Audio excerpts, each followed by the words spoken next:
नमस्कार, बुकोपीडिया में आपका स्वागत है और आज हम बात करेंगे इस पुस्तक की, डॉक्टर भीमराव अंबेडकर की लिखी हुई कास्ट्स इन इंडिया, भारत में जातियाँ। पिछली पुस्तक जो मैंने करी थी वो थी एनाहिलेशन ऑफ कास्ट, यानी जाति का विध्वंस करना। उसमें एक महत्वपूर्ण पॉइंट जो मुझसे छूट गया था वो मैं इसमें बताती हूँ आपको। उसमें शंभू के वध का जिक्र था। उसमें ये कहा गया था कि हिंदू महासभा या ऐसी ऑर्गेनाइजेशंस जो हमेशा हिंदू राज या राम राज की बात करते हैं, वो असल में वर्णाश्रम धर्म यानी कि ब्राह्मण धर्म की स्थापना की बात करते हैं। और ब्राह्मण धर्म और वर्णाश्रम धर्म ही राम राज्य है। राम जो राजा थे उनको इसलिए मर्यादा पुरुषोत्तम कहा जाता है या सबसे अच्छा राजा कहा जाता है क्योंकि उन्होंने वर्णाश्रम धर्म का पालन में कभी कोई कोताही ना बरती। जैसे ही उन्हें बताया गया कि एक शूद्र तपस्या कर रहा है, यानी कि अपने वर्ण से बाहर जाने की कोशिश कर रहा है, देवताओं को प्रसन्न करने की कोशिश कर रहा है, तो उन्होंने तलवार से शंभू का सर काट डाला और उसके तुरंत बाद देवताओं ने जो है फूलों की वर्षा की। इस प्रसंग से ये पता चलता है, नंबर 1, कि वर्ण में व्यक्ति बना रहे, अपनी जाति में व्यक्ति बना रहे, इसके लिए राजा कठोर दंड देता था और वो कठोर दंड जो है मृत्यु दंड से कम हो ही नहीं सकता। तो वर्णाश्रम धर्म या ब्राह्मण धर्म या हिंदू राज, इसकी स्थापना का मतलब है एक ऐसा कड़ा राज्य स्थापित करना जो राम के इक्विवेलेंट हो, राम के बराबर हो, राम राज के बराबर हो, जिसमें हर व्यक्ति पर कड़ा प्रतिबंध लगाया जाए कि वो अपनी जाति से या अपने वर्ण से बाहर ना जा सके। तो ये एनाहिलेशन ऑफ कास्ट में बहुत ही महत्वपूर्ण जो पॉइंट था। आप जानते ही हैं कि आज भी भारत में राम राज स्थापित करेंगे वही ऑर्गेनाइजेशंस जो बाबा साहब के टाइम पर भारत में मौजूद थी, वो ही चलती आ रही हैं, पीढ़ी दर पीढ़ी वही सोच चलती आ रही है और वो जो है इसी तरह का कट्टरवादी राज्य स्थापित करने की कोशिश करते रहते हैं जो कि वर्णाश्रम धर्म के हिसाब से बना हो। अब बात करते हैं कास्ट इन इंडिया यानी भारत में जातियों की। ये जो पुस्तक है, जो पिछली पुस्तक थी, आपको याद होगा कि वो मई 1936 का प्रसंग था। मई 1936 में जात पात तोड़क मंडल जो कि बनाया था कुछ लोगों ने जो कि जात पात के खिलाफ लड़ना चाहते थे, लेकिन वो जात पात को सिर्फ एक सामाजिक समस्या समझ रहे थे, जबकि बाबा साहब ने कहा था कि जात पात सामाजिक समस्या नहीं है, ये एक धार्मिक विचार है और हिंदुओं का कभी भी जात पात से छुटकारा नहीं मिल सकता अगर जब तक वो हिंदू धर्म में बने रहेंगे। तो हिंदू धर्म में सुधार नहीं किया जा सकता क्योंकि ऋग्वेद के पुरुष सूतक से लेके हर जगह पे जो है इसका वर्णन है, वर्णाश्रम धर्म का वर्णन हर जगह पर है। तो अगर आप हिंदू हैं तो आप वर्णाश्रम में मानते ही हैं और अगर आप हिंदू नहीं हैं तो ही आपको वर्णाश्रम से छुटकारा मिल सकता है। तो कोई भी व्यक्ति ऐसा नहीं कह सकता कि मैं हिंदू हूँ लेकिन मैं इन 4 वर्णों में और इन 4-5 हज़ार जातियों में नहीं मानता। तो वर्णाश्रम धर्म की सच्चाई यही है, वो धर्म के अंदर ही प्रॉब्लम है, बाहर से कोई सामाजिक समस्या नहीं है। तो ये बात स्पष्ट तौर पर डॉक्टर भीमराव अंबेडकर ने 1936 में बोली थी। उसमें उन्होंने ये भी कहा था कि मैं इस धर्म को छोड़ रहा हूँ, ये हिंदू के रूप में मेरा अंतिम भाषण है, जो वो भाषण उन्होंने बाद में प्रकाशित करवाया था। अब इससे 20 साल पहले क्या हुआ था? जी हाँ, 1916 में क्या हुआ था? तो ठीक 20 साल बाद उन्होंने ये निर्णय लिया कि वो हिंदू धर्म छोड़ रहे हैं और 20 साल पहले 1916 में वो कहाँ थे, क्या कर रहे थे, ये इसी बारे में है। तो देखिए, ये जो पुस्तक है ये सम्यक प्रकाशन द्वारा प्रकाशित है। इसके 3 एडिशन आ चुके हैं। जैसे मैंने पिछली वीडियो में बताया था, एडिशन का मतलब है बार बार पुस्तकें छपती हैं, बिकती हैं और बार बार छापनी पड़ती हैं और 90 रुपये इसका प्राइस है। इसमें पब्लिशर का नोट है आगे और पब्लिशर के नोट के बाद जो है इसमें डॉक्टर भीमराव बाबा साहब अम्बेडकर की तस्वीर है और इसके बाद कास्ट इन इंडिया का जो है, जो उनका लेख है, वो शोध पत्र जो है वो दिया गया है। अंत में एंड नोट्स एंड एक्सप्लेनेशन है। तो सबसे पहले मैं पब्लिशर के नोट पे जाती हूँ। पब्लिशर कौन है इसके? शांति स्वरूप बौद्ध इसके पब्लिशर हैं। उन्होंने कहा है कि अब ये इस्टेब्लिश हो गया है बहुत सारी जो है सरगम से, बहुत सारी तरह की बातों से कि बौद्धित्व बाबा साहब डॉक्टर भीमराव अंबेडकर हमारे समाज में एक बहुत ही महत्वपूर्ण योगदान रहते हैं। वो एक राष्ट्र के निर्माता हैं और उन्होंने ही उनको पढ़ने से ही हमें ये पता चलता है कि भारत का ट्रेडिशन ऐसा रहा है कि यहाँ पर जो राजाओं के लोकगीत गाने वाले थे, मतलब उन राजाओं के दरबारों में जो कवि होते थे वो उन राजाओं की अतिशयोक्ति, मतलब बहुत बढ़ा चढ़ाकर उनके बारे में गायन करते थे। इतिहास सिर्फ इतना ही है कि हर राजा अपने दरबार में अपनी तारीफ करने वाले कवियों को रखता था और उन कवियों ने जो कुछ लिख दिया हमें उसे ही इतिहास मानना पड़ रहा है। तो ये कैसा इतिहास हुआ? ये तो चापलूसों द्वारा लिखा हुआ इतिहास हुआ। ये तो एक तरफ झुका हुआ इतिहास हुआ। ये तो उस राजा की बड़ाई हुई जो भी राजा उस समय सत्ता में है।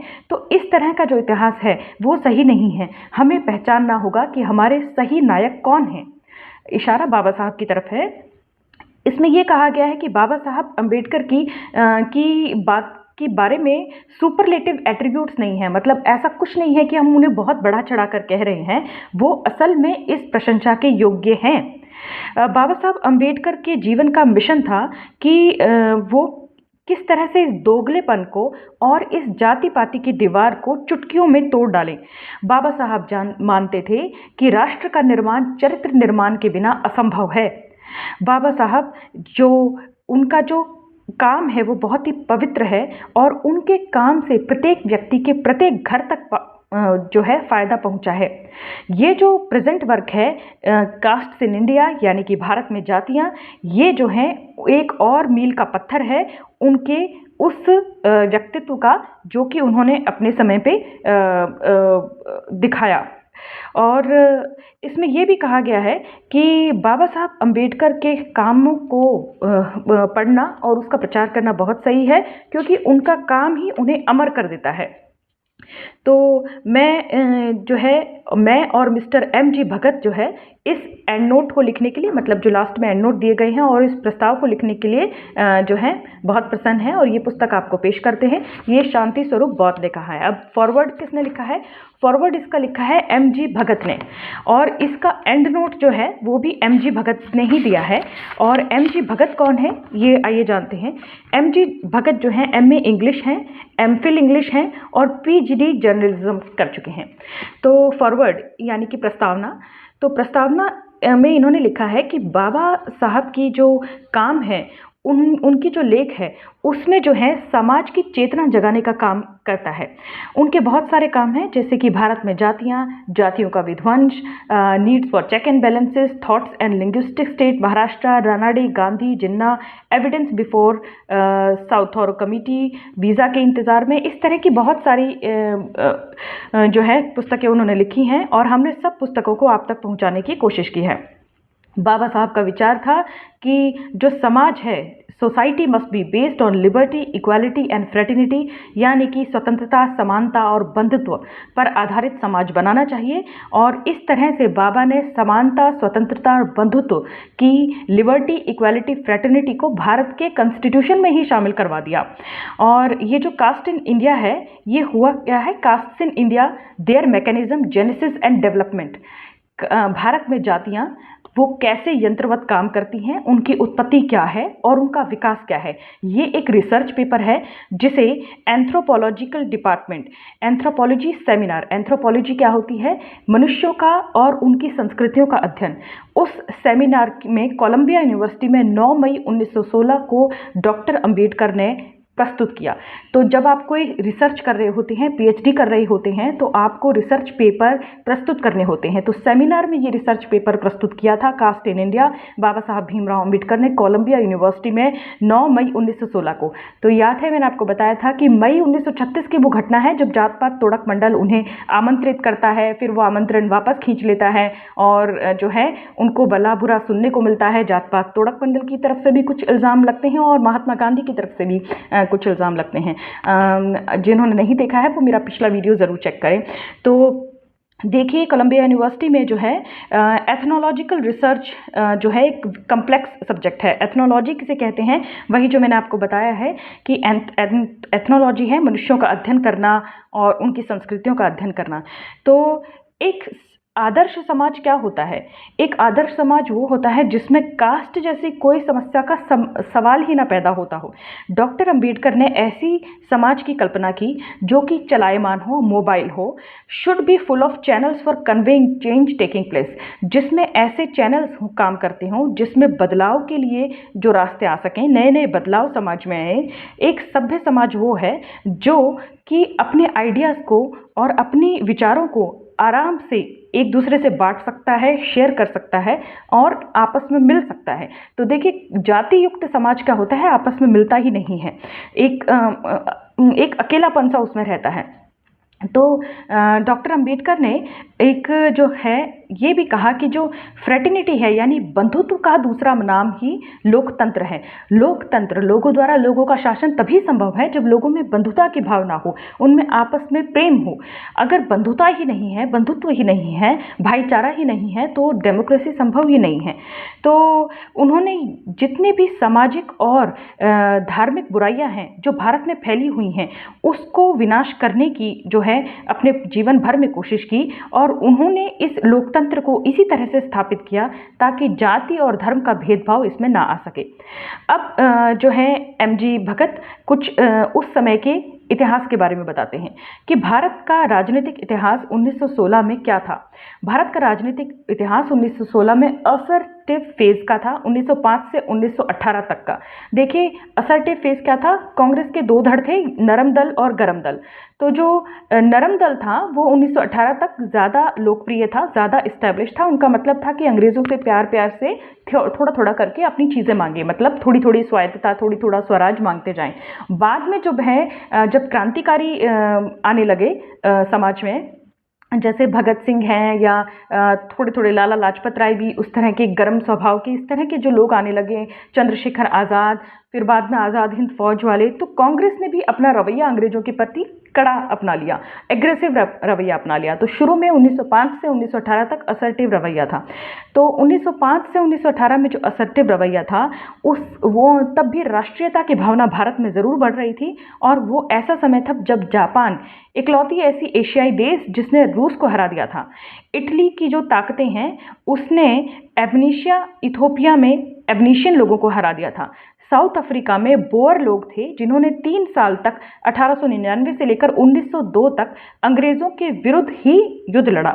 आयरलैंड के लोग थे जिन्होंने होम रूल एजिटेशन, मतलब आयरलैंड जो है यूके का ही पार्ट है, यूनाइटेड किंगडम का ही पार्ट है, लेकिन आयरलैंड में उस समय होम रूल एजिटेशन मतलब ब्रिटेन की सरकार के खिलाफ या ब्रिटिश शासन के खिलाफ जो है विरोध प्रदर्शन शुरू हो गए थे। तो इस समय में जो है भारत के नेता क्या कर रहे थे? इस समय जो है भारत के नेता ये सोच रहे थे कि हम कैसे समाज के रूप में इकट्ठे हों कि हम अंग्रेज़ों को यहाँ से हटा सकें।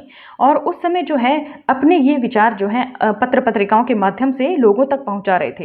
अब इस ऐसे वक्त में डॉक्टर भीमराव अंबेडकर ने 1916 में कामयाब हुए अपना ये विचार, अपना ये मैसेज भारतीयों तक पहुँचाने के लिए कि जब तक वो कास्ट को नहीं खत्म करेंगे, एक बहुत बड़ी बाधा है राष्ट्रीयता को पहचानने में।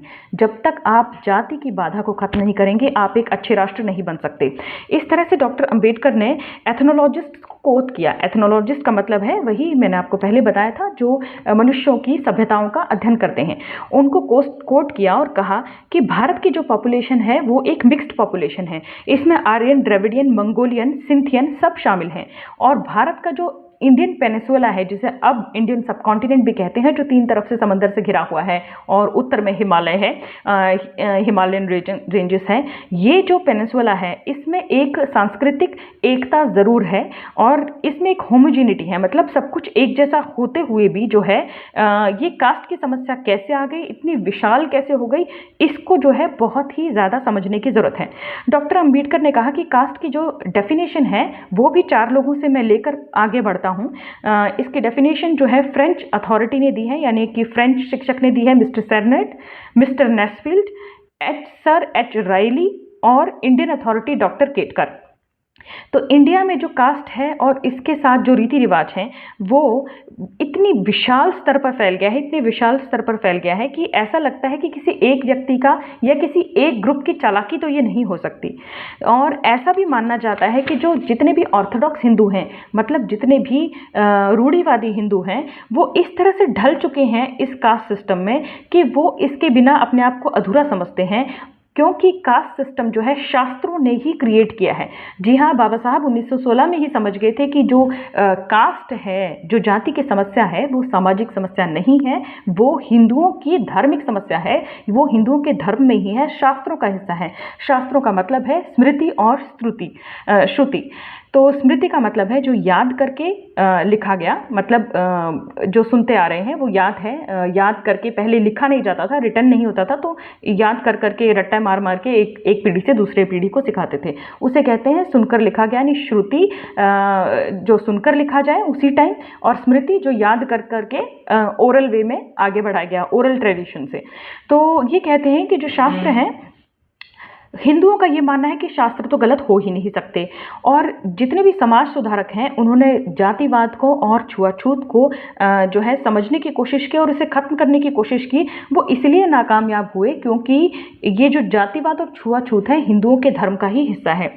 लोग अपना विचार तब तक नहीं बदलेंगे जब तक कि वो शास्त्रों की पवित्रता में संदेह करना नहीं सीख जाते। मतलब जब तक लोग मानेंगे कि शास्त्र पवित्र है, वो अपना विचार बिल्कुल नहीं बदलेंगे। डॉक्टर अंबेडकर ने ब्राह्मण, क्षत्रिय, वैश्य और शूद्र के नामों पर भी बड़ी चिंता जाहिर की। उन्होंने कहा कि हर हिंदू के दिमाग में ये 4 वर्ण, 4 शब्द छपे हुए हैं। ऐसा क्यों है? जब तक हम इन लेबल से छुटकारा नहीं पा लेते, हमारा कल्याण हो ही नहीं सकता। ब्रिटेन में भी एक जो राजा है अपने उसका सम्मान करता है, सैनिक का सम्मान करता है, उसे तो क्षत्रिय लेबल की जरूरत नहीं होती।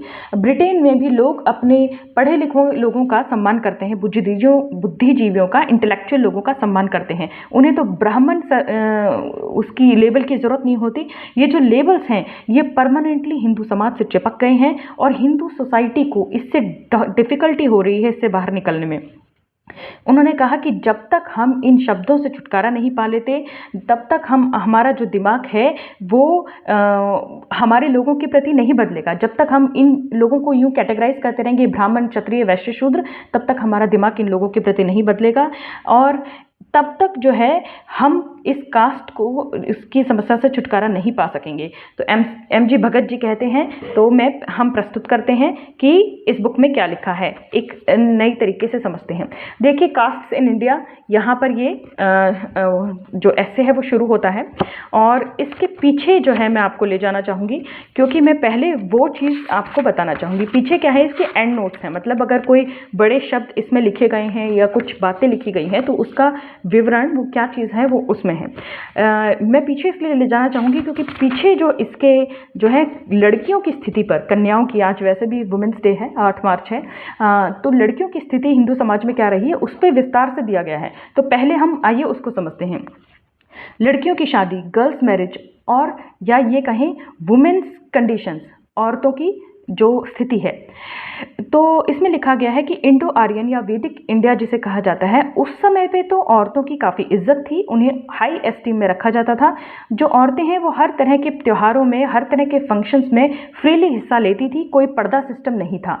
वो उन्हें एजुकेशन लेने का भी हक था और उस समय की बहुत सारी कुछ रिनाउंड स्कॉलर्स हुई हैं, मतलब पढ़ी लिखी विद्वान महिलाएं हुई हैं जिनका नाम है विश्वरा, घोषा, उपाला, मुदगालिनी, और ऐसी भी कई महिलाएं हुई हैं जिन्होंने ऋग्वेद के सूत्र तक दिए हैं।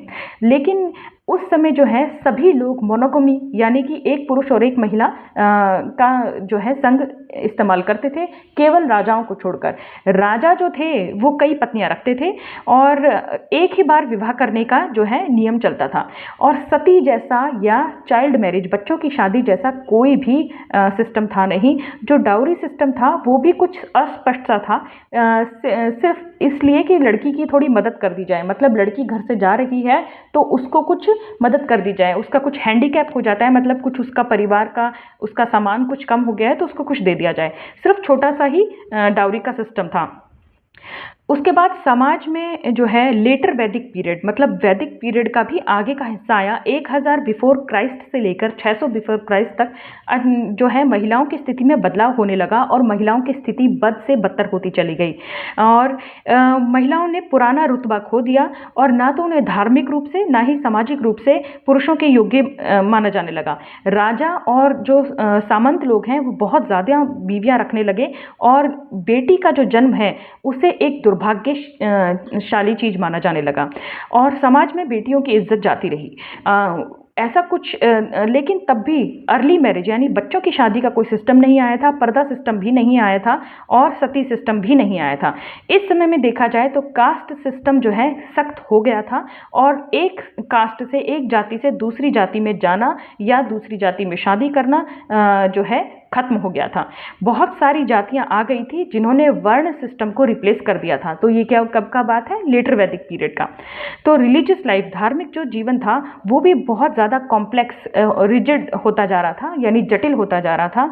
जो उस समय के ऋग्वैदिक गॉड थे, यानी कि जो प्राकृतिक हमारे गॉड थे, जो ईश्वर थे, इंद्र हो, वरुण हो, सूर्य हो, पृथ्वी हो, अग्नि हो, ये सारे के सारे वैदिक देवी देवता रिप्लेस हो गए थे, बदल दिए गए थे नए नए देवताओं से जिनका नाम है ब्रह्मा, विष्णु, शिव, गणेश, पार्वती, राम, कृष्ण। और बहुत सारी नई नई जो है पूजा पद्धतियां आने लग गई थी और नया नया जो रिलीजन है ये बनने लगा था। इस समय जो है सेक्रीफाइस की यानी बलि की टेंडेंसी बहुत बढ़ती जा रही थी और लोगों ने जादू टोने पर विश्वास करना बहुत ज़्यादा शुरू कर दिया था और बीमारियों को भी वो जादू टोने से ही ठीक करने की सोचते थे। अब ये जो पूर्वकालीन जो लेटर वैदिक पीरियड है इसमें कर्म और मुक्ति का सिद्धांत भी दिया जाने लगा। इसमें ये कहा गया कि जगत एक माया है और हमको जो है अपनी मुक्ति के लिए संघर्ष करना है। ये जो है इसमें इतना ज़्यादा जटिल हो गया था और खर्चीला हो गया था कि लोगों के लिए अलग अलग तरह के यज्ञ करना और सेक्रीफाइस करना, मतलब बलियां देना असंभव होता जा रहा था। इसलिए इतनी सारी चीज़ें जटिल हो गई, इतनी ज़्यादा सेक्रीफाइस करना था, इतने ज़्यादा जो है यज्ञ करने थे, ये पूरा यज्ञ वाला सिस्टम बढ़ गया कि ब्राह्मणों की डिमांड बहुत बढ़ने लगी, उन्हें बहुत ज़्यादा समाज में महत्व मिलने लगा। और जो है इस समय पे जो है आदमियों की दशा खराब हो गई। आदमी जो है पॉलीगैमी यानी कि एक से ज़्यादा पत्नियां रखने लग गए, गैम्बलिंग, जुआ खेलने लग गए, शराब पीने लग गए और नृत्य का भी बहुत ज़्यादा आनंद लेने लग गए, यानी कि इस तरह की चीज़ें बढ़ती गई। In the Rigvedic phase we have not speculated on the philosophical and spiritual subjects. अब तक कोई दर्शन और कोई आध्यात्मिक बातें नहीं हो रही थी, सिर्फ कर्म कांड हो रहे थे, आत्मा, परमात्मा, पुनर्जन्म, नॉलेज, साल्वेशन, इस तरह की बातें तो हो रही थी, लेकिन इसमें कुछ भी ऐसा नहीं था जिससे मनुष्य को कोई लाभ होता हो। उस समय के जो राजा थे वो थे कुरु, पांचाल, कौशल, मगध, काशी और अंग देश। और इसमें जो है यही स्थिति बनी रही जो लड़कियों और महिलाओं की पहले से थी, मतलब अच्छी स्थिति नहीं थी। अब क्या है कि अब जो है नए नए धर्म आने लगे, बुद्धिज़्म और जैनिज़्म वगैरह, और जिससे जो है हिंदू रिलीजन ज़्यादा कॉम्प्लिकेटेड था और ये जो रिलीजन है वो इतने कॉम्प्लिकेटेड नहीं थे। हिंदू रिलीजन में बहुत बड़ी मात्रा में यज्ञ होते थे, जानवरों की बलि दी जाती थी, बहुत तरह तरह के देवी देवताओं को मनाने के लिए अलग अलग तरह के रिचुअल्स होते थे। और जो जैन हैं वो इस तरह की बातों को अस्वीकार करते चले गए। जैन ने सबसे पहले कहना शुरू किया कि हम वेदों को नहीं मानते, और जो जैन हैं उन्होंने कास्ट सिस्टम को ही छोड़ दिया, मतलब हिंदू धर्म को छोड़ते ही उन्होंने कास्ट सिस्टम छोड़ दिया। महावीर और बुद्ध ने भी, दोनों ने ही यज्ञ का विरोध किया, बलियों का विरोध किया और तरह तरह के कर्मकांडों का विरोध किया। और दोनों को ही ना तो ब्राह्मणों की सुपरमेसी स्वीकार्य थी, ना वेदों की सुपरमेसी स्वीकार थी। यानी कि बुद्ध ने और महावीर जैन ने दोनों ने ही ब्राह्मणों की सुपरमेसी को और वेदों को रिजेक्ट किया। और बुद्ध ने जो है कास्ट सिस्टम को भी अपोज किया और कहा कि मनुष्यों को आप उनकी जन्म के आधार पर नहीं बांट सकते, उनकी क्वालिटीज़ के आधार पर आप उनको देखिए, आप मत समझिए कि वो किसके घर पैदा हुए हैं। बुद्धिज़्म ने एक गहरी चुनौती दी हिंदुइज़्म को, क्योंकि ज्ञान आधारित परंपरा थी बुद्धिज़्म जो है, और समाज की कमज़ोरियों को उजागर करती थी। जो जितने भी वीकर सेक्शन हैं, मतलब समाज के जो कमज़ोर धड़े थे, औरतें, उनके साथ जो है अत्याचार होता जा रहा था और उनका किसी भी राजनीतिक और सामाजिक मामले में कोई दखल था ही नहीं, मतलब महिलाओं की कोई स्थिति नहीं थी कि वो कोई बात अपनी रख सकें। और इसलिए जो है मॉडर्न एज के साथ साथ जो है सोशियो रिलीजियस रिफॉर्म भी शुरू हुए। मतलब बुद्धिज़्म अपने आप में एक रिफॉर्म था कि महिलाओं को तो कुछ कहने की इजाज़त ही नहीं थी, उनका कोई राजनीतिक और सामाजिक हैसियत नहीं था, बहुत सारे कर्मकांडों में देश फैला हुआ था। उसके बाद जो है बुद्ध आए और बुद्ध ने जो है इन कर्मकांडों का विरोध किया, ब्राह्मणों का विरोध किया और जो है महिलाओं की स्थिति पर भी विचार किया कि महिलाओं की स्थिति इससे तो जो है उससे बेहतर होनी चाहिए। अब संगम लिटरेचर के पास आते हैं। संगम लिटरेचर पहली शताब्दी बिफोर क्राइस्ट से दूसरी शताब्दी आफ्टर डेथ में लिखी गई और इसमें जो है ट्रेडिशनल कास्ट यानी जातियों का विवरण है और इसमें तमिल संगम सोसाइटी का विवरण है। और ये कहा गया है कि ब्राह्मणों को मुख्य तौर पर पहले दो जातियों में बांटा गया था, ब्राह्मण और आम आदमी। तो ब्राह्मण बाद में जो है और जातियां शामिल की गई, जैसे ब्राह्मणों को और फिर राजाओं को, फिर ट्रेडर्स को और फार्मर्स को। आप समझ रहे हैं, पहले ब्राह्मण हैं, फिर राजा हैं यानी कि क्षत्रिय हैं, फिर ट्रेडर्स हैं व्यापारी वगैरह वैश्य और फार्मर्स। जी हाँ, किसान जो हैं, जो हाथ से जो भी काम करते हैं वो शूद्र हैं। असल में उनको शूद्र ही माना गया है वर्णाश्रम धर्म के हिसाब से। तो ये जो है संगम लिटरेचर में ये इन चीज़ों का जिक्र आता है। और संगम सोसाइटी में भी ऐसा ही था। जो तमिल, जो दक्षिण की बात कर रहे हैं, तमिल साइड में महिलाओं की जो स्थिति है पुरुषों के बराबर बिल्कुल नहीं थी। और जो है महिलाओं को भी उसमें काफ़ी चीज़ों में डिवाइड कर दिया गया था। कुछ महिलाओं को तो हाउसवाइफ मान लिया गया था कि जो अपने हस्बैंड और बच्चों की ही देखभाल करेंगी। और जो है कुछ महिलाएं जो हैं post of Sangam ages prove that, हाँ हाँ, कुछ महिलाओं को हाउसवाइफ माना गया था, लेकिन कुछ महिलाएं अपनी तरफ से जो है एजुकेशन ले सकती थी। तमिल में जो है ये कहा गया कि 8 प्रकार के विवाह होते हैं। तो इस तरह से गुप्त ट्रेडिशन में, जो कि 320 से 540 आफ्टर डेथ में आया, इसमें कहा गया कि बुद्धिस्ट राज तब आ गया था। और फाहियान जो कि भारत में आए थे आफ्टर डेथ 411 में, वो तीर्थ यात्रा पर गए मथुरा, कनौज, कपिलवस्तु, कुशीनगर, वैशाली, पाटलिपुत्र, काशी, राजगढ़। और उन्होंने ध्यान से देखा और बताया कि चाइनीज बुद्धिस्ट स्कॉलर भी भारत में आए और हर्षा जो 630 एडी में आए थे, उन्होंने भी भारतीय समाज का एक चित्रण किया है। उन्होंने बताया है कि कास्ट सिस्टम, देखिए गुप्त काल के बाद से, जब से फाहियान भारत आया था या जो है हुन त्सांग भारत आया था, तब से जो है कास्ट की समस्या है।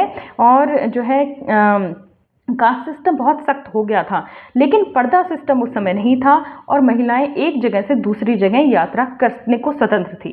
तो गुप्ता एज जो है उसने भारत की जो सांस्कृतिक लिटरेचर है उस पर बहुत ज़्यादा ध्यान दिया। मतलब बहुत ज़्यादा चीज़ों की रचना उस समय की गई। दो ऑफिशियल लैंग्वेज ऑफ पंचतंत्र का जो ऑफिशियल लैंग्वेज है वो भी संस्कृत थी। विष्णु शर्मा ने वो लिखी थी, जिसके 5 पार्ट है। पंचतंत्र के 5 पार्ट हैं जो कि बहुत सारी चीज़ों के बारे में बताते हैं, कि जैसे युद्ध के बारे में, जीत के बारे में, अलग अलग चीज़ों के बारे में। अब आती है मनुस्मृति। मनुस्मृति जो है मनुस्मृति और अलग अलग तरह के पुराण आए, जैसे कि भागवत पुराण को भी दोबारा लिखा गया। मनुस्मृति ने तो ऐसा कोई मौका ही नहीं छोड़ा। मनुस्मृति ने महिलाओं की हर तरह की ग्रोथ पर और हर तरह की भलाई पर रोक ही लगा दी। फिर मनुस्मृति आई गुप्ता की एज के बाद और हर तरह की भलाई पर रोक लगा दी गई। और जो फिर आया मध्ययुगीन भारत। मध्ययुगीन भारत में महिलाओं को हर तरह से जो है उनके अधिकार छीन लिए गए। उन्हें वेद पढ़ने की इजाज़त नहीं थी। लड़कियों की शादी की उम्र और घटा दी गई और जो है उनके पास से हर मौका छीन लिया गया कि वो हायर एजुकेशन ले सकें। और इस तरह से जो महिलाएं पहले टीचर तक होती थी, अब वो महिलाओं का जो हिस्ट्री में योगदान था वो भी मिटा दिया गया। मतलब हिस्ट्री में किसी भी महिला का अगर कोई जिक्र है तो उसको भी हटा दिया गया। आफ्टर डेथ 800 से 1200 में दिखाते हैं कि महिलाओं की स्थिति बहुत ही ज़्यादा भयानक हो गई। जैसे ही स्मृति के राइटर यानी कि मनुस्मृति के राइटर बताते हैं कि लड़कियों को उनके माता पिता 6 से 8 साल की उम्र के अंदर ही अगले घर को देने लगे थे। मतलब इतनी छोटी आयु में लड़की की शादी कर दी जाती थी। रीमैरिज तो अलाउड थी, मतलब दोबारा शादी करना अलाउड था, लेकिन केवल उस स्थिति में जब हस्बैंड भाग जाए या मर जाए। और जो है तब विधवा को कुछ रिस्ट्रिक्शंस के साथ रीमैरिज अलाउड थी। सती की जो है, लेकिन आगे चल के क्या हुआ कि जो सती की प्रैक्टिस है वो ऑब्लिगेटरी मतलब अनिवार्य कर दी गई। और तब जो है जैसे ही सती का मतलब ही है कि रीमैरिज खत्म कर दी गई, दोबारा शादी भी नहीं कर सकती, अगर पति मर जाए तो सती ही होना है। It appears that the growth of the practice of large number of women being maintained by the feudal chiefs. महिलाओं का होगा क्या, ये कौन डिसाइड करता था, ये सामंत और राजा डिसाइड करते थे, और महिलाओं को एक प्रॉपर्टी की तरह लिया जाता था, और जैसे ही उनकी पति की मृत्यु हो जाए वैसे ही उनको एक बोझ की तरह समझा जाने लगा। और जो है जब महिलाएं सती होती थी तो उनकी जो प्रॉपर्टी है, उनका जो गहना वगैरह है, उनके पास सिर्फ गहने के रूप में प्रॉपर्टी होती थी, वो भी ब्राह्मण ले लेते थे। In short the period of medieval India. अब ये कहा जाए कि मध्ययुगीन भारत कैसा भारत था। मध्ययुगीन भारत ऐसा भारत था जिसमें हिंदुइज्म तो बहुत ज़्यादा बढ़ रहा था, बुद्धिज्म और जैनिज्म का डिक्लाइन हो रहा था। अल बुरूनी जो कि एक साइंटिस्ट था, उस समय का स्कॉलर था, जो मध्य एशिया से भारत में आया और भारत में 10 वर्ष तक रहा, उसने 11वीं शताब्दी में ये लिखा है कि ब्राह्मणों का कैसा एटीट्यूड था। उसने कहा कि ब्राह्मण मूर्ख हैं, घमंडी हैं, और जो है वो ऐसा बर्ताव करते हैं जैसे दुनिया का सारा कोना कोना उन्होंने छान मारा हो, उन्हें सारी नॉलेज हो, उन्हें जो कुछ भी नॉलेज है वो किसी और को नहीं देना चाहते, वो अपनी नॉलेज को बहुत प्रिजर्व करके रखते हैं। उसके बाद आता है मुगलों का दौर।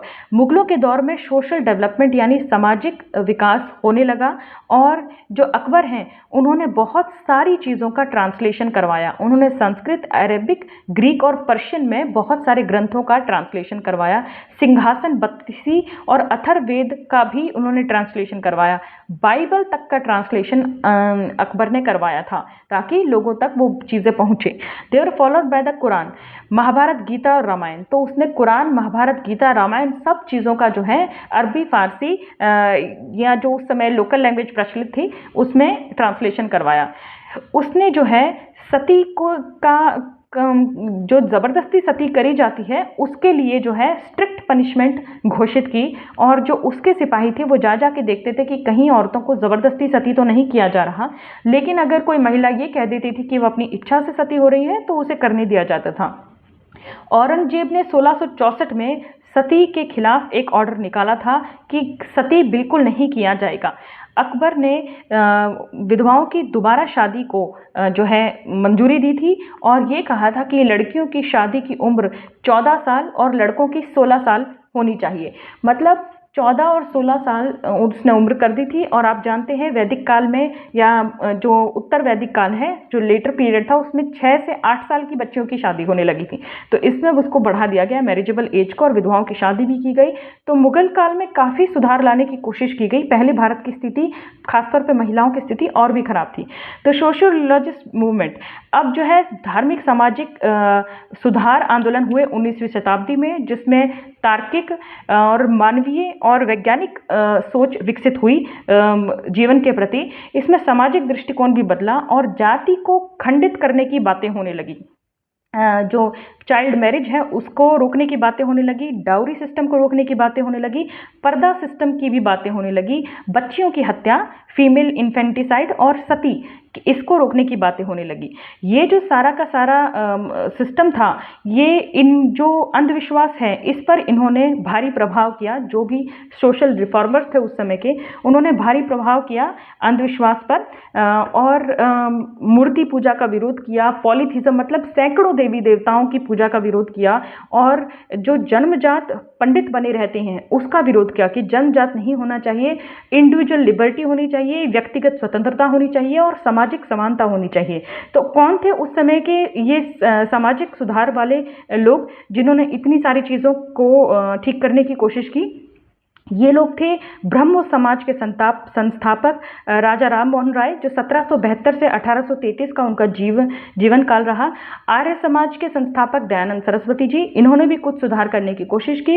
रामकृष्ण मिशन जो कि विवेकानंद जी ने स्थापित किया था। सत्यशोधक समाज जो कि ज्योतिबा फूले ने संस्थापित किया था।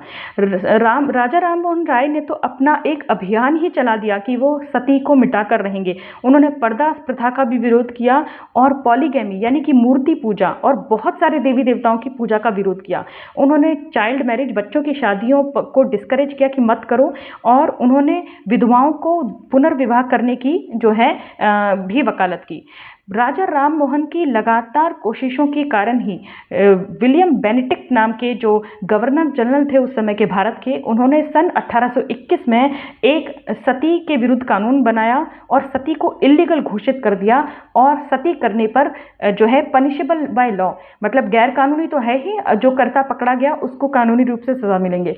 देखिए खेद की बात यह है कि आखिरी सती जो है सन 1987 में हुई थी। रूप कंवर नाम था उस लड़की का और राजस्थान में हुआ था सती। और उसके बाद जो है उस सती का इतना महिमा मंडन किया गया। बीजेपी और कांग्रेस दोनों के नेता जो हैं उसमें अपना हाथ धोने आ गए, जैसे बहती गंगा में हाथ धोते हैं, क्योंकि जो है सती का महिमा मंडन करके जो कई गांवों में ये बात फैल गई थी। आज 2024 में जो भी रूप कंवर को जलाने वाले लोग थे उनको बरी कर दिया गया है सबूतों के अभाव में। तो ये है सच्चाई कि कोई भी बुराई है जो है कैसे जड़ पकड़ लेती है कि उसको मिटाने में 100, 150, 200 साल भी कम पड़ते हैं। आइए देखिए आगे कौन से सुधारक की बात लिख रही है। ज्योतिबा फुले। ज्योतिबा फुले जो है शहर में पढ़े लिखे एक नीची जाति के व्यक्ति थे। उन्होंने जो है एजुकेशन ली और उनका व्यक्तिगत अनुभव भी ऐसा रहा कि वो हिंदू समाज के, हिंदू धर्म के और हिंदू रीति रिवाजों के कड़े आलोचक बन गए। 1854 में उन्होंने अछूतों के लिए एक स्कूल खोला और विधवा महिलाओं के लिए एक आश्रम खोला। उन्होंने जो है जो नीचे के तबके के लोग थे उनको अपने अधिकारों के प्रति जागरूक करने की कोशिश की। उन्होंने सत्यशोधक समाज मंडल की स्थापना 1873 में इस उद्देश्य से की कि समाज में जो है सोशल जस्टिस, मतलब सामाजिक न्याय मिलेगा गरीब तबके को, वीकर सेक्शंस को, यानी कि जो कास्ट में, क्लास में नीचे हैं उनको। He pioneer the widow remarriage movement. उन्होंने शुरुआत की कि विधवाओं का पुनर्विवाह होना चाहिए महाराष्ट्र में, और उन्होंने महिलाओं की शिक्षा के लिए भी कोशिश की। उनकी जो पत्नी थी सावित्रीबाई फूले, उन्होंने पूरे दिल से अपने पति के इस अभियान का समर्थन किया और इसमें बहुत योगदान दिया और उन्होंने जो है महिलाओं की शिक्षा के लिए बहुत काम किया। ज्योतिबा फुले 1827 से 1890 तक जीवित रहे और जो है उन्होंने एक ऑर्गेनाइजेशन की स्थापना की थी जिससे गरीब जो डाउन ट्रोडन क्लासेस हैं उनकी मदद हो सके। एक ड्रामा है मराठी में तृतीय रतन, थर्ड आई, ये 1855 में प्रकाशित हुआ था। ये कहा जाता है कि ये जो ड्रामा है ज्योतिबा फूले के विचारों पर आधारित था। ये जो ड्रामे की सेंट्रल थीम है वो ब्राह्मण के इर्द गिर्द घूमती है कि कैसे ब्राह्मण जो है एक जोड़े को, मतलब पति पत्नी के एक जोड़े को जो कि इलिटरेट होते हैं, मूर्ख होते हैं और अंधविश्वासी होते हैं, उनको मूर्ख बनाता है और कैसे जो है इस जोड़े की मदद करता है आखिर में ईसाई मिशनरी। जी हाँ, ज्योतिबा फुले ईसाई मिशनरी से प्रभावित थे। उन्होंने कभी खुलकर ईसाई धर्म को स्वीकार नहीं किया था, लेकिन वो ईसाई मिशनरीज के काम से काफ़ी प्रभावित थे और उसी के प्रभाव में आकर उन्होंने ये सारे के सारे सोशल रिफॉर्म्स किए थे। अब इस जो नाटक की कहानी है ये फुले के आसपास घूमती है कि कैसे ही उन्होंने जो है एजुकेशन किया मासेस पे। मतलब आप पैरेलल ड्रॉ कर सकते हैं कि एक जोड़ा है जो कि अंधविश्वास में पड़ा हुआ है, पति पत्नी का एक जोड़ा है अंधविश्वास में पड़ा हुआ है और ब्राह्मण कैसे उस जोड़े को मूर्ख बना रहे हैं। लेकिन इस पति पत्नी को ईसाई मिशनरी मिल जाती है और उनका दिमाग खोल दिया जाता है कि ये जो सामाजिक बुराइयां हैं या धार्मिक बुराइयां हैं इनसे पीछे छुड़ाओ और लोगों को भी जागरूक करो इनसे पीछे छुड़ाने में। तो ये कहानी जो है ऐसा लगता है कि ज्योतिबा फुले के जीवन पर ही आधारित थी। तो इस तरह से उन्होंने इंग्लिश एजुकेशन, देखिए मैं पहले ही कहती हूँ कि जो अंग्रेज़ी की शिक्षा है, आपने कभी भी देखा होगा कि ये जो हिंदूवादी संगठन ही जितने होते हैं, हिंदू महासभा हो, विश्व हिंदू परिषद हो, राष्ट्रीय स्वयंसेवक संघ हो, ये अंग्रेज़ी शिक्षा का विरोध करते हैं, मिशनरी एजुकेशन का विरोध करते हैं। गाँव में, बिल्कुल गाँव में इंग्लिश एजुकेशन नहीं फैलनी चाहिए, गांवों में हिंदी मीडियम चलना चाहिए, लेकिन शहरों में ये अपने बच्चों को मिशनरी स्कूल में भेजते हैं क्योंकि इनका मानना है कि जो भी नीची क्लास के लोग हैं या नीची कास्ट के लोग हैं, अगर वो अंग्रेजी सीख जाएंगे तो इनके बराबर आ जाएंगे। आपने देखा होगा बहुत लोगों को अपने आप को सुपीरियर महसूस करते हुए, क्योंकि गरीबों के बच्चे इंग्लिश नहीं बोल पाते हैं।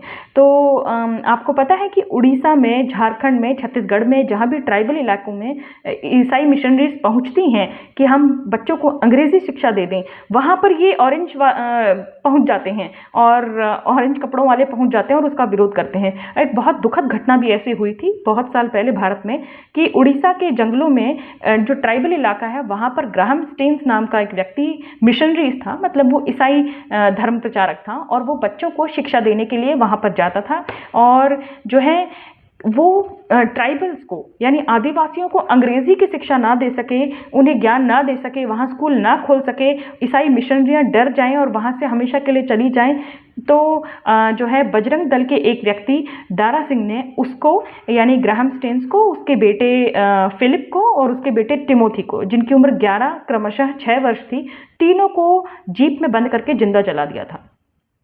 तो दारा सिंह अब रिहा हो चुका है सजा काट के, और जो है कितनी दर्दनाक उसने मौत दी थी। तो ये इस तरह के लोग हैं जो चाहते हैं कि शिक्षा हमें ही मिले। पहले ब्राह्मण का क्या सोचना था कि संस्कृत एक अच्छी लैंग्वेज है, एक नोबल लैंग्वेज है, तो सिर्फ संस्कृत हमें आए।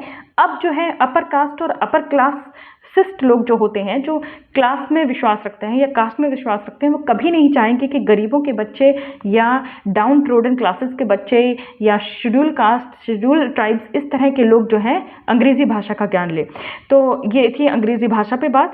तो हाँ, तो ज्योतिबा फुले का मानना था कि सिर्फ शिक्षा पर्याप्त नहीं है, अंग्रेजी शिक्षा बहुत ज़्यादा ज़रूरी है, ताकि जो है ब्राह्मण्स की सुपरमैसी से लड़ा जा सके, उनसे दूर किया जा सके। आपको अंग्रेजी बोलनी आनी चाहिए। और इन्होंने लड़कियों और जो है महिलाओं के टोटल वेलफेयर, मतलब उनका संपूर्ण विकास हो, इस पर ध्यान दिया। तो साइंटिफिक ये आ गया हमने जो लड़कियों के विषय में, क्योंकि आज वुमेंस डे है, ये लड़कियों के बारे में बात की। आइए आज हम बात करते हैं कास्ट इन इंडिया, यानी कि भारत में जो इन्होंने वो दिया था, भारत में नहीं, माफ़ कीजिएगा, ये कोलंबिया यूनिवर्सिटी में दिया गया भाषण था और शोध पत्र था, कास्ट इन इंडिया। अब ये बाबा साहब अम्बेडकर का जो कास्ट इन इंडिया है, मैं उसे शुरू करती हूँ। कास्ट इन इंडिया में कहते हैं कि मैंने जो लोकल और नेशनल स्तर पर जो है कास्ट, जातियों के बारे में जब भी विचार किया, जब भी ह्यूमन सिविलाइजेशन के बारे में बात होती है, तो मैं सोचता हूँ कि प्रदर्शनी जैसे चीज़ों की प्रदर्शनी लगती है, वैसे ही मनुष्यों की कल्चरल प्रदर्शनी लगनी चाहिए, ताकि हमें समझ में आए कि हो क्या रहा है। ये जो है मेरे ज़्यादातर जो सेमिनार के स्टूडेंट्स हैं, ये जो हैं इस चीज़ को बहुत अचंभे की दृष्टि से समझेंगे, पर मैं चाहता हूँ कि इस तरह की प्रदर्शनी हो ताकि लोगों को समझ आए।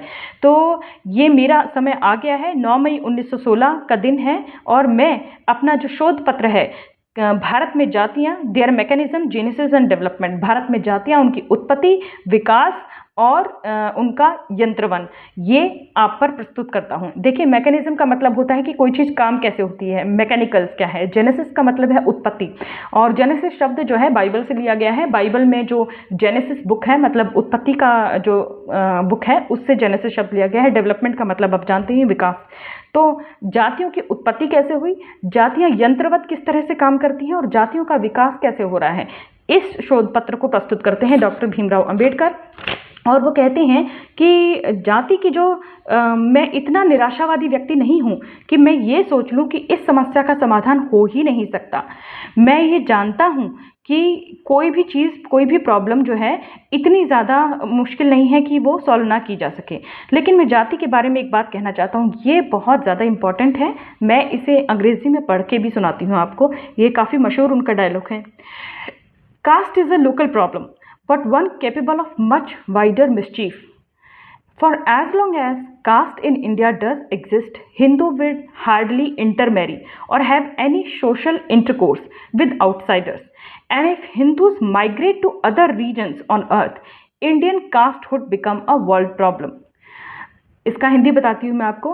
कास्ट जो है एक लोकल समस्या है, एक लोकल स्तर की समस्या है, लेकिन इसमें शरारत ऐसी भरी हुई है, इसमें मिस्चीफ ऐसा भरा हुआ है कि जब तक भारत में जातियाँ रहेंगी, हिंदू आपस में ही शादियाँ नहीं करेंगे और जो है आपस में ही वो एक दूसरे से कटे रहेंगे। सोशल इंटरकोर्स, सामाजिक मिलना जुलना उनका खत्म रहेगा। तो जैसे ही ये हिंदू विश्व में कहीं पर भी जाएंगे, तब जातियां जो हैं एक वैश्विक समस्या बन जाएंगी। तो आपको पता ही है, यूनाइटेड स्टेट्स में अब जातियों को भी, जैसे रेस को रेसिज्म होता है, मतलब अगर आप किसी से गोरे काले का भेद करते हो तो जो सज़ा मिल सकती है, अब यूनाइटेड स्टेट्स के कई राज्यों में जाति का भेदभाव करने पे भी सज़ा मिल सकती है। क्योंकि जैसे बाबा साहब भीमराव अंबेडकर ने 1916 में कहा था, जहाँ हिंदू जाते हैं या जहाँ हिंदू जाएंगे जाति जो है विश्व की समस्या बन जाएगी। तो हिंदू जो भारत से विदेशों में गए वहाँ पर भी उन्होंने एक दूसरे से जातिगत भेदभाव किया, और ये जातिगत भेदभाव काफ़ी कड़ा था। और यूएसए की जो स्टेट गवर्नमेंट्स हैं, इसको पता चला कि भारतीय एक दूसरे से जातिगत भेदभाव कर रहे हैं। उन्होंने जाति को समझा, जातिगत भेदभाव को समझा, और कई राज्यों में अब जातिगत भेदभाव के विरुद्ध कानून बन गए हैं, जैसे भारत में SC/ST एक्ट हैं इसी तरह के। तो ये देखिए जो है अब कहते हैं कि बहुत मेहनत से मैं इसका ओरिजिन पता लगाने की कोशिश कर रहा हूँ कि ये ओरिजिन क्या है, और मैं उसमें काफ़ी हद तक कामयाब रहा हूँ। तो इसका विकास कैसे हुआ, ये यंत्रवत कैसे काम करता है, उत्पत्ति क्या है, मैं आपको बताता हूँ। बहुत सारे समाजशास्त्री, एंथ्रोपोलॉजिस्ट, इन्होंने कहा है कि जो भारत जो है वो सदियों से अलग अलग कबीलों का प्रदेश रहा है। कबीले बाहर से आते गए, और जैसे जैसे कबीले आते गए वो दूसरे कबीलों को कोहनी मार मार के मतलब आते गए, और आपस में जब भी वो आए हैं जो पहले से वहाँ मौजूद थे उन कबीलों से उनके युद्ध हुए हैं। और इनकी जो मिलीजुली संस्कृति है, मतलब जो बाहर से आए जो अंदर से थे वो आपस में लड़े भी, और लड़के आपस में सेटल भी हो गया मामला, और जो वो मिलजुल गए हैं वो जो संस्कृति है, मतलब जो मिले जुले मिक्स ब्रीड है, वो है इंडियंस। अब कहते हैं कि भारत में जो है अगर देखा जाए तो होमोजिनिटी है, मतलब एक रूपता है, मतलब मनुष्यों की रेस के रूप में जो है हम एक जैसे हैं, क्योंकि हम सारे ही मिक्स हुए हैं ना हज़ारों साल पहले। तो ये जो है इंडियन पेनिसुला में, ये इस बात का कोई डाउट नहीं है। लेकिन कास्ट जो है वो पार्सल होती जा रही है इस होमोजीनियस, मतलब एक रूप समाज में भी कास्ट जो है एक पीढ़ी से दूसरे पीढ़ी को जैसे पार्सल करके कोई आगे दे रहा है, ऐसे कास्ट पार्सल होती जा रही है। कास्ट को समझने के लिए मैं 4 विचारकों की डेफिनेशन रखता हूँ। सबसे पहले मिस्टर सिनार्ट, जो कि एक फ्रेंच अथॉरिटी हैं, उन्होंने कहा है कि कास्ट जो है एक कॉरपोरेशन की तरह काम करता है, और जो है इनके कॉमन ऑक्यूपेशंस होते हैं, मतलब ये एक जैसा काम करते हैं, और ये जो खान पान में और शादियों में जो है पॉल्यूशन स्वीकार नहीं करते, मतलब ये मिलावट स्वीकार नहीं करते। हम जैसा खा रहे हैं हम वैसा ही खा रहे हैं, जो दूसरे कास्ट के लोग हैं उन जैसा हम नहीं खाएंगे, हम आपस में ही शादी करेंगे, बाहर शादी नहीं करेंगे। ये तो था सेनार्ट जी का कहना। मिस्टर नेस्फेल्ड कहते हैं कि कास्ट ये है कि वो आपस में ही शादी करेंगे और आपस में ही खाना पीना करेंगे। मिस्टर नेस्फील्ड की सिंपल डेफिनेशन है। बाद में आता है सर एच रायली का कहना है कि कास्ट को बहुत सारे परिवारों का समूह कहा जा सकता है जो एक जैसा काम करते हैं, और जो है उनकी मिथिकल एंसेस्टर होते हैं, मतलब उनका जो पूर्वज है वो ज़रूरी नहीं है कि कभी कोई व्यक्ति रहा हो, वो अपना पूर्वज किसी मिथिकल कैरेक्टर से भी ढूंढ लेते हैं, या फिर वो कोई पुराना मनुष्य हो सकता है या कोई देवता हो सकता है, वहाँ से वो अपने परिवार का उद्गम समझ लेते हैं और वहाँ से वो वही काम करते चले जाते हैं। जैसे आपको पता होगा कि जो हाथ का काम करते हैं वो अपने आप को विश्वकर्मा की, जो देवता है विश्वकर्मा, उसकी संतान मानते हैं। तो इस तरह से वो वही काम करते जाते रहते हैं। होमोजीनियस एक रूप कम्युनिटी होती है और बाहर शादी नहीं करते। अब बात में आती है चौथे नंबर पर डॉक्टर केटकर, जो कि भारतीय थे। उन्होंने कहा कि कास्ट के 2 कैरेक्टरिस्टिक्स हैं। पहला कि इसका जो मेंबर है वो वही हो सकता है जो कास्ट में जन्म ले, मतलब जातियां जन्म आधारित हैं, और दूसरा ये कि इन जातियों को जन्म आधारित रखने के लिए फॉर्मिडेबल है, मतलब फॉरबिडन मतलब मना है कि किसी भी हालत में इस जाति के बाहर शादी नहीं करनी है। तो इन चारों की डेफिनेशंस को देखते हुए मैं इस नतीजे पे पहुंचा हूं कि जो कास्ट है वो कोई अकेला इंस्टीट्यूट नहीं है, वो कोई आइसोलेटेड चीज़ नहीं है। कास्ट को कभी भी आप सिर्फ सिंगुलर नहीं समझ सकते। कास्ट, जातियाँ, तो जातियाँ कैसे बनी हैं ये समझने की ज़रूरत है।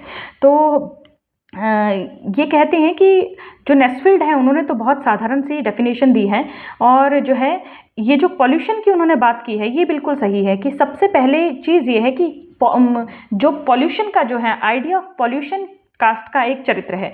तो आइडिया ऑफ पॉल्यूशन क्या है कि हम शुद्ध हैं, दूसरे अशुद्ध हैं, हमारा रीति रिवाज, हमारा खान पान, हमारी शादी ब्याह की जो सिस्टम है उसमें कोई दूसरा ना उसको पॉल्यूट ना कर दे। हम शुद्धता और अशुद्धता का पैमाना रखती हैं कास्ट।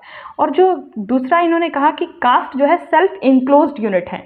सेल्फ इंक्लोज्ड मतलब कि सोशल इंटरकोर्स किसी से नहीं करना है, सोशल सामाजिक रूप से मेलजोल किसी से नहीं करना है, अपने ही अंदर अंदर रहना है, हम एक्सक्लूसिव हैं, हम एक अलग ग्रुप हैं, ऐसा मानना है। तो ये जो निषेधाज्ञा है, मतलब बाहर से बाहर के लोगों से संपर्क करना, उनसे संबंध बनाना एक निषेधाज्ञा है, और जो इससे जो है ग्रोथ होता रुकता है, मनुष्य का ग्रोथ रुकता है। मैं ये कहना चाहता हूँ कि डॉक्टर केटकर ने भी जो है इंटरमैरिज और बर्थ के बारे में बात किया। इंटरमैरिज मतलब आपस में ही शादियां करना, बर्थ मतलब जो कास्ट में बच्चे जन्म लेते हैं वही उस कास्ट के मेंबर हैं। इससे जो है मेंबरशिप को सीमित रखा गया है, मतलब हम अपनी कास्ट के मेंबर्स को सीमित रखेंगे, ना तो कोई बाहर शादी करेगा, ना ही कोई बाहर दूसरी कास्ट में पैदा हुआ व्यक्ति को हम यहाँ ले सकते हैं। इसलिए हिंदू गोद भी नहीं लेते दूसरी कास्ट के लोगों को, और जन्म आधारित जातियां हैं। तो अब देखिए, अब ये जो हाँ, अब इस चीज़ को अंग्रेज़ों की बात से नहीं समझा जा सकता। जैसे विदेशों में नीग्रो और वाइट जो लोग होते थे, मतलब जो काले लोग थे, गोरे लोग थे, वो आपस में शादियां नहीं करते थे, लेकिन फिर भी हम उनकी तरह नहीं हैं, क्योंकि वो तो एक अलग रेस ही है, उनकी तो मनुष्य की प्रजाति अलग अलग है। लेकिन भारत में ऐसा नहीं है, चाहे खुद को आर्यन कहो, चाहे द्रविडियन कहो, हम जो है वैज्ञानिक ये पता लगा चुके हैं, हम एक ही प्रजाति हैं। लेकिन कास्ट फिर भी एक सोशल इंस्टीट्यूशन बन गई है, कि मतलब हाँ, ऐसा कुछ नहीं है कि हम अलग अलग प्रजातियां हैं लेकिन फिर भी हम आपस में नहीं मिलेंगे। ये पॉपुलेशन को आर्टिफिशियल चॉपिंग है, मतलब आर्टिफिशियल तरीके से काट देना है। तो कास्ट एक आर्टिफिशियल चॉपिंग है। भारत हमेशा एक कबीलाई संस्कृति का देश रहा है, प्रिमिटिव देश रहा है, और इसमें एंडोगमी और एक्सोगेमी दो शब्द बार बार यूज किए गए हैं। एंडोगमी का मतलब है इंट्रा कास्ट मैरिज, यानी कि marriage within the caste, मतलब एंडोगमी का मतलब है अपनी ही जाति में शादी करना, एक्सोगमी का मतलब है जाति बाहर शादी नहीं करना। तो इन्होंने कहा है कि जो है भारत में ऐसा कहा गया कि किसी भी तरह से जाति के बाहर शादी करना बहुत ही ज़्यादा अपवित्र माना गया। उसके लिए जो बहुत ज़्यादा सज़ाएं दी गई समाज की तरफ से। एक्सकम्युनिकेशन एक सज़ा थी, मतलब बहिष्कार एक सज़ा थी। हर हाल में जो है एंडोगमी अपनाई गई, मतलब इंट्रा कास्ट मैरिज, कास्ट में ही शादी की गई। तो ये जो कास्ट सिस्टम है ये इसीलिए एंडोगमी और एक्सोगमी के मिक्सचर से इतना रिजिड हुआ। एंडोगमी मतलब हम अपनी ही कास्ट में शादी करेंगे, एक्सोगमी मतलब बाहर इंटर कास्ट मैरिज होने ही नहीं देंगे। तो इन दोनों की सख्ती की वजह से जो है भारत की जातियां इतनी रिजिड बनी, इतनी सख्त बनी, और जाति व्यवस्था इसी तरह से जो है विकसित हुई। द सुपरपोजिशन ऑफ एंडोगमी और exogamy means the creation of caste. हाँ, तो जैसे मैंने आपको बताया कि एंडोगमी और एक्सोगमी दोनों मिलकर हमारा कास्ट सिस्टम बनाते हैं। यानी कि हम बहिर्विवाह नहीं करेंगे और अंतर विवाह ही करेंगे, बाहर दूसरी कास्ट वालों से शादी नहीं करेंगे, अपने ही अंदर शादी करेंगे। तो ये जो सिस्टम है इसी से कास्ट बनी। तो क्या अब जो है अब ये बोलते हैं कि ये कास्ट का सिस्टम इन्होंने मेंटेन कैसे किया, क्योंकि जो मनुष्य हैं वो तो जितना जैसे भी मनुष्यों का समाज होता है, बराबर लड़कियां और बराबर लड़के समाज में ऑटोमेटिकली पैदा होते हैं, ऐसा ही होता है। लेकिन अगर किसी की मृत्यु हो जाए तो वो सरप्लस औरत हो जाएगी, मतलब अगर उसका आदमी मर जाए तो वो औरत सरप्लस में मानी जाएगी, और अगर उस एक आदमी की औरत मर जाए तो वो सरप्लस आदमी होगा। तो सरप्लस औरतों के साथ और सरप्लस आदमियों के साथ इन्होंने क्या सलूक किया, क्योंकि अगर औरतें सरप्लस हो जाएंगी तो वो इंटर कास्ट मैरिज कर लेंगी, कास्ट से बाहर शादियां कर लेंगी, और अगर आदमी सरप्लस हो जाएगा तो वो कास्ट से बाहर शादी कर लेगा। तो इस समस्या के समाधान के लिए इन्होंने क्या किया, तो औरतों से सरप्लस औरतों से इन्होंने निपटारा करने की सोची, उनसे निपटने की सोची। तो सरप्लस औरतों का रहना कास्ट सिस्टम के लिए एक खतरा था, मतलब पुरुषों का जल्दी मर जाना या पुरुषों का युद्ध में मर जाना कास्ट सिस्टम के लिए एक बहुत बड़ा खतरा साबित हुआ। क्योंकि ये जो महिलाएं थी, जो औरतें थी, ये तो सरप्लस हो गई, तो एक्स्ट्रा हो गई, आदमी कम हो गए, अब इनका क्या करें। देखिए, मुझे किसी ने बताया था कि जो मुस्लिम्स थे वो काफ़ी जो मल्टीपल मैरिजेस करते थे, उसके पीछे रीज़न ये था कि प्राचीन समय में जो है युद्ध बहुत ज़्यादा होते थे, और ये युद्ध कॉन्टेक्ट बेसिस थे, मतलब आमने सामने की लड़ाई होती थी, तो उसमें पुरुष बहुत ज़्यादा मारे जाते थे। पुरुष ज़्यादा मारे जाने पर महिलाएं सरप्लस हो जाती थी, तो जब महिलाएं सरप्लस हो जाती थी तो मल्टीपल मैरिजेस का प्रोविजन था। लेकिन हिंदुओं की कास्ट सिस्टम में क्या हुआ, ये मल्टीपल मैरिजेस का प्रोविजन करने की बजाय इन्होंने सरप्लस वुमेन को निपटारा करना शुरू किया, उनसे निपटना शुरू किया। और निपटाया कैसे, आप समझिए। तो क्या होगा कि अगर ये सरप्लस औरतें हो जाएंगी, इनका कोई इजी सॉल्यूशन तो है नहीं, तो ये दोहरा खतरा है कास्ट के लिए। पहला तो ये कि ये एंडोगमी कर सकती हैं, मतलब कि जो है जाति के बाहर शादी कर सकती हैं, और जो है एंडोगमी को नष्ट कर सकती हैं, मतलब इंट्रा कास्ट मैरिज को नष्ट कर सकती हैं, कहीं पे भी कर सकती हैं। एक्सोगमी मतलब बाहर जाके शादी कर ही सकती हैं। दोनों एक ही चीज़ है, मतलब कास्ट के अंदर नहीं करके बाहर करेंगी और कास्ट के अंदर करने वाले सिस्टम को खत्म कर देंगी। तो इस तरह की औरतें कास्ट के लिए एक बड़ा खतरा थी। तो क्या हुआ कि इन लोगों को एक तरह से जो है ठिकाने लगाने की सोची गई कि कैसे, जैसे ही विधवा होता तो उसको सती कर दिया जाता, उसको जला दिया जाता, उसकी संपत्ति को ले लिया जाता। तो इस तरह से जो है उससे छुटकारा पाया जा सकता था। दूसरा तरीका ये था कि विधवा को इस तरह से बना दो कि उस जो है उसकी वो समाज से उसे ऐसे काट दो कि वो वहाँ रहे ना, मतलब मरे के बराबर हो जाए। तो विधवा को, सती को जलाना ज़्यादा मुश्किल था, क्योंकि उसके लिए जो है क्रूरता की बहुत आवश्यकता, बहुत सारे लोगों को समेटना पड़ता, बहुत बड़ा रिचुअल करना पड़ता था।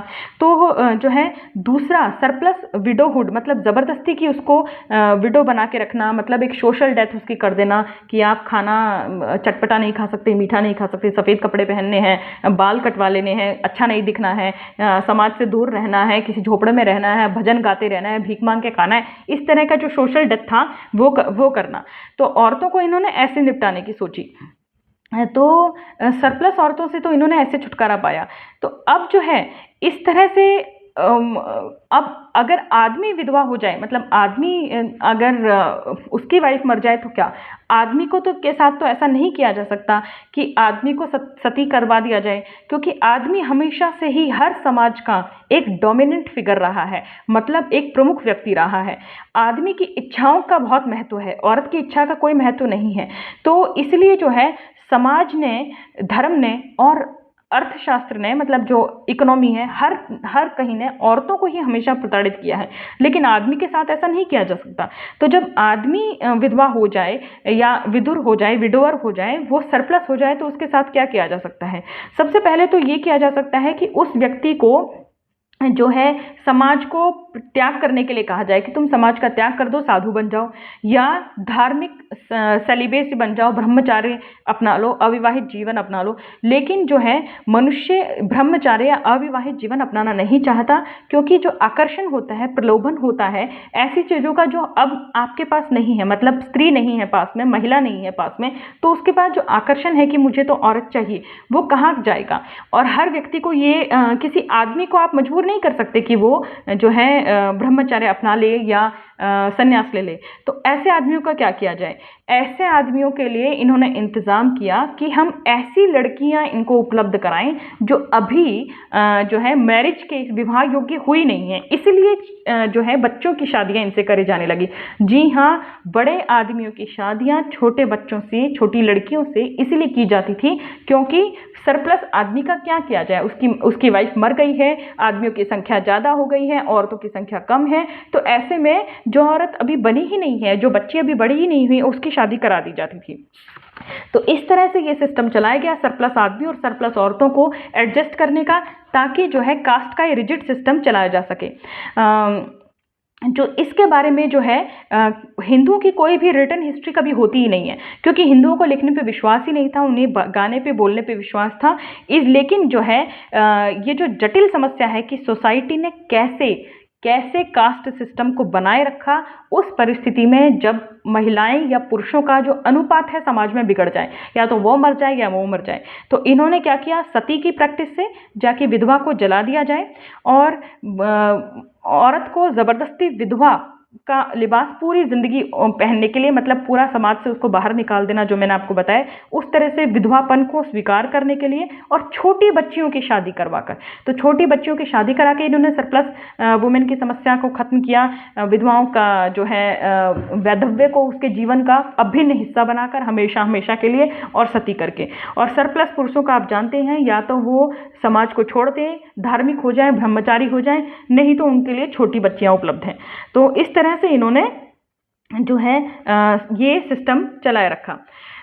डॉक्टर केटकर ने ये भी कहा है कि एक अच्छी महिला वो होती है जैसे सती हो, मतलब हिंदू समाज को समझते हुए उन्होंने ये बताया है कि जो महिला सती हो, जो कि अपने पति से ही प्यार करे, उसको केवल अपने पति से ही पहली बार प्यार हुआ हो, ऐसा नहीं हो कि उसकी पवित्रता बहुत बड़ी चीज़ है, मतलब उसके दिल में किसी पुरुष का आकर्षण आया ही ना हो जो पुरुष का उसका पति ना बना हो।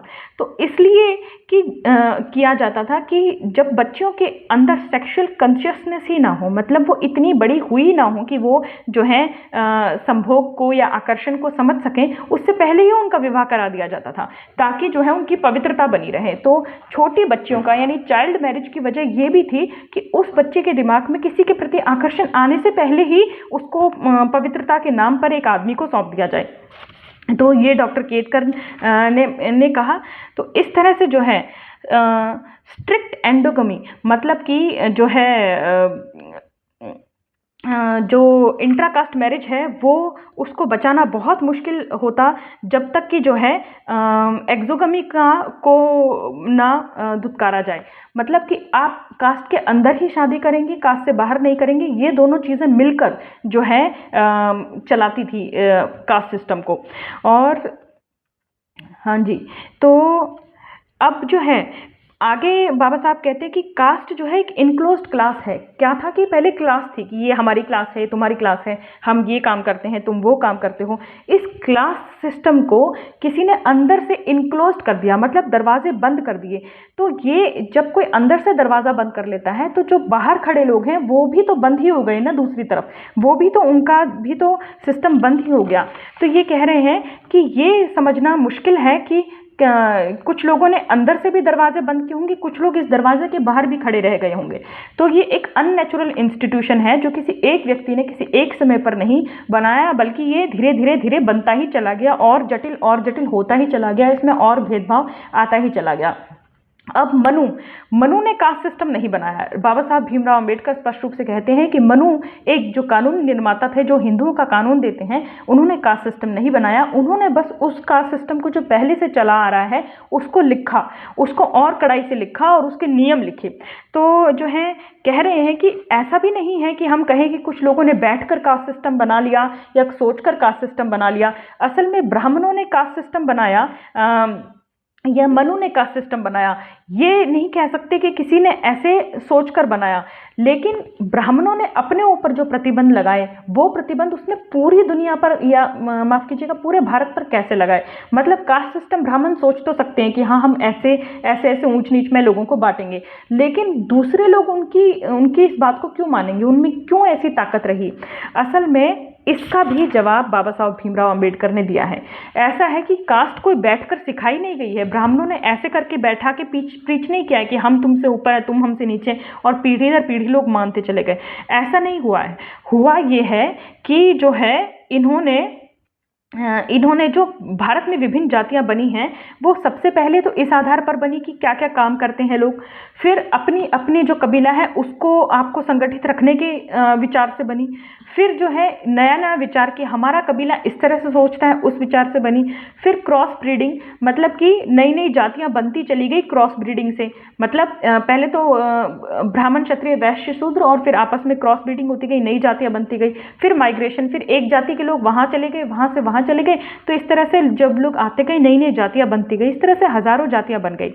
अब जो है अब ये जो है ब्राह्मण क्षत्रिय वैश्य शूद्र जो है ये क्लासेस होती थी, इन क्लासेस को कास्ट में बना दिया गया। और ऐसा किसने कर दिया कि क्षत्रिय को कम माना जाएगा या शूद्र को कम माना जाएगा। ये जो डिवीजन है ये किस तरह से हुआ, ये किसने दरवाज़ा अंदर से बंद किया या किसने बाहर से बंद किया, ये कहा नहीं जा सकता। लेकिन कास्ट जो है इस तरह से बनती चली गई। मैं इसको जितना समझ सकता हूँ साइकोलॉजिकल इंटरप्रिटेशन से, वो ये है कि ये नकल से बनी है।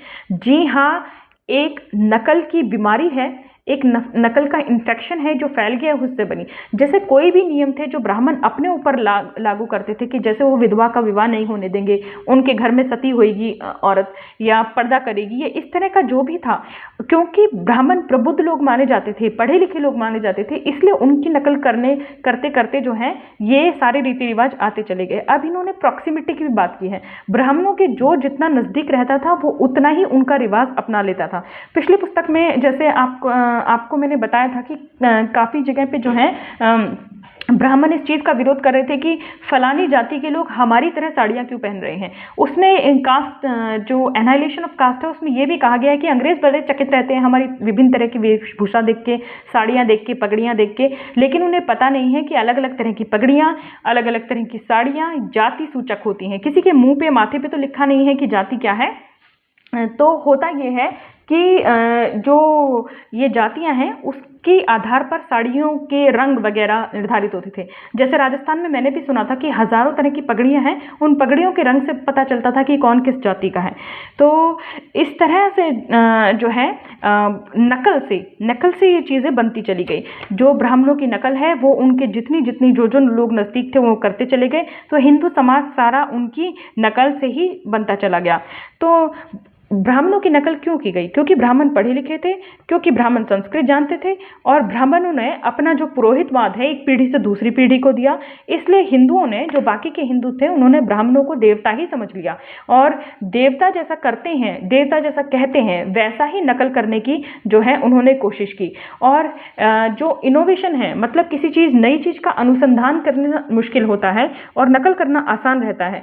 तो बाकी का जो है हिंदू समाज एक ऐसे नौकर की तरह रहा जो अपने मालिक जैसा बनना चाहता है, उसकी नकल करना चाहता है। जैसे भारत में ऐसी बहुत सारी जातियां थी जहां पर जो है विधवा का विवाह किया जाता था, जहां पर ज़्यादा छोटी बच्चियों की शादी नहीं की जाती थी, लेकिन जैसे जैसे उन्होंने ब्राह्मणों को देखा वैसा वैसा वो करते गए।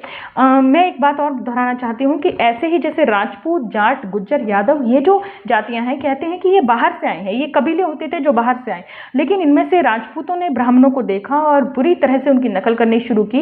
और जो सती का सिस्टम है वो राजपूतों ने जैसे बहुत ज़्यादा कड़ाई से उसका पालन करना शुरू किया। तो जो है पहले ब्राह्मण समाज में इक्का दुक्का सती होती होंगी, इन्होंने जो है उसका लेवल ही बहुत ऊंचा कर दिया। बहुत ज़्यादा राजस्थान में राजपूतों में बहुत ज़्यादा सती हुई है, और जो बच्चियों की हत्या है वो भी पहले ठाकुरों में, राजपूतों में सबसे ज़्यादा होती थी। जो है इस तरह से जो नकल से जो है ये हज़ारों जातियाँ बनी हैं। तो अब वो कहते हैं कि इस सारी बातों को देखकर हम समझ सकते हैं कि समाज का जो संगठन है वो धर्म के आधार पर बना, जातियां बनी, और उन जातियों को नकल से भी बनाया गया और एक दूसरे ने दरवाजे बंद कर लिए इससे भी।